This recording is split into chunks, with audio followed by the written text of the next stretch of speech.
Today I have the dubious pleasure of taking my son's Lexmoto 125 Isca out for a quick run. The last time I rode this bike was literally the day we got it. So we bought it new for my son about 18 months ago as a not because he particularly wanted a bike, but he wanted to like most young people have some independence, get on the road, and he's had this bike for that period. But I'm pleased to say that a couple of weeks ago he passed his car test, and he's now happily warm and dry and pretty much forgotten about the bike, understandably. So I have the pleasure of having to get the thing sold. Before I do that, I thought I'd give it another quick ride out just to see if there's anything obvious. Feels like it might need some attention. The last time I rode this bike, as I say, when it was brand new,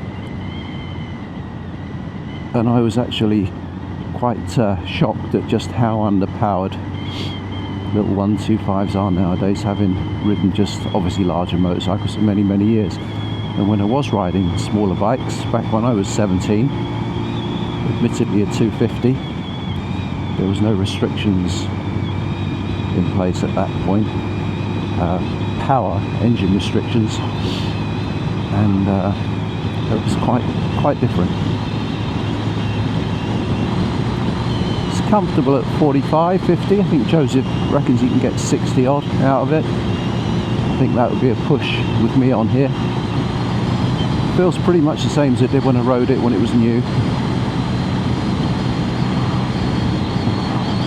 It certainly doesn't feel like there's anything untoward that needs attention, which is good.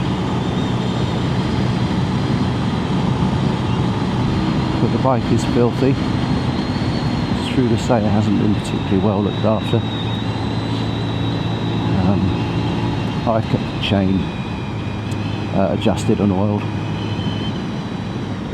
and for the first few months I've washed it every couple of weeks for him. I don't think Joseph has ever washed this bike, and to be honest, in recent months neither have I. So yeah, it needs a bit of TLC. It's not in great condition. It's a Lexmoto. I was absolutely shocked by how quickly this bike just deteriorated, just from general use. He's done less than 6,000 miles on it,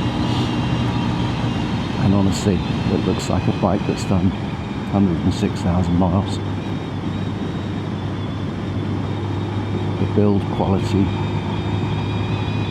absolutely atrocious on this bike, but engine wise it's been quite solid. A couple of bits and pieces we've needed to sort out.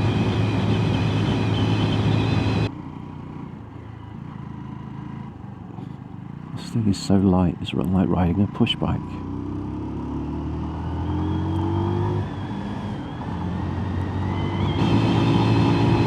This feels like I'm almost flat out on here. What's it doing? 45. We might be able to pick it. Let's see if we can get a bit more. Let's see what we can get out of it. So the throttle is fully open at this point. 49. Are we going to hit 50? Yep. Oh, that's a shame. Lost a bit of momentum here. Tyres are on their very last legs, I should say, on this bike. Just about road legal. So we won't be pushing it too hard, if that's even possible to do.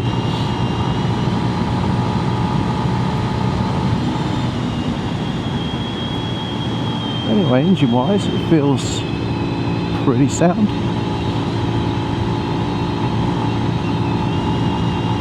Gearbox is all smooth enough if I could actually reach the lever. Not really worth an awful lot of money now. I think we paid about 2,300 new for it. I think it's probably worth about £1,000, something like that, for something that's only 18 months old with just under 6,000 miles on it. Somebody's going to get a good value little motorcycle, even if, like Joseph, it just gets them started. The engine's not going to let them down. We're at 53 now, so not been too bad. 54. That's probably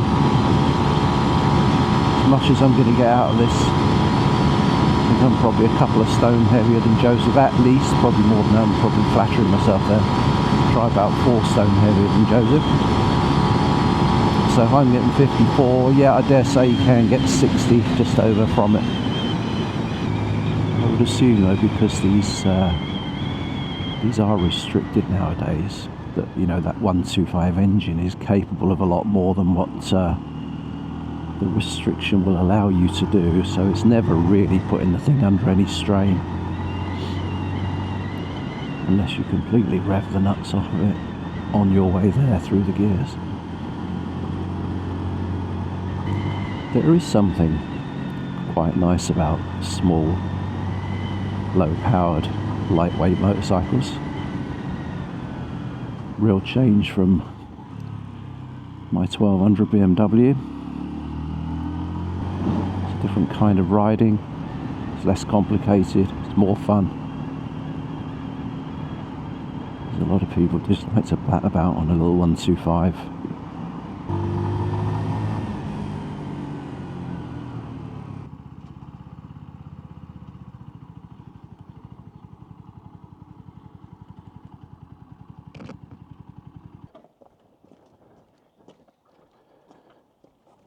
Well, mission accomplished for now.